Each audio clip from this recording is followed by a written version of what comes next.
विधान भवनामध्ये आता केवळ आमदार, पीए आणि अधिकाऱ्यांनाच प्रवेश। विधानसभा अध्यक्ष राहुल नार्वेकरांचा निर्णय। अन्य अभ्यागतांना प्रवेश दिला जाणार नाही, नार्वेकरांचे आदेश। नितीन देशमुखला मी विधान भवनात आणलं नाही। विधान भवनातल्या राड्यावर आमदार जितेंद्र आव्हाडांची प्रतिक्रिया। घटना घडली तेव्हा विधान भवनात नसल्याचं आव्हाडांचं स्पष्टीकरण। सूचना आहेत म्हणून शांत आहे, त्याचा वेगळा अर्थ घेऊ नका। आव्हाड काही धुतल्या तांदळाचे नाहीत, मला सर्व काही माहिती आहे।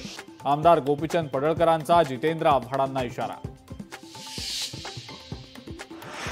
विधान भवनातल्या राड्यानंतर मुख्यमंत्री फडणवीस सभागृहात संतापले। आपण कधीतरी राजकारणाच्या पलीकडे जाणार आहोत की नाही, भर सभागृहात मुख्यमंत्र्यांचा सवाल।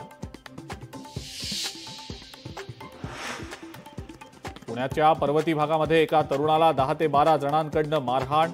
जुन्या वादातनं या टोळक्यानं मारहाण केल्याची प्राथमिक माहिती।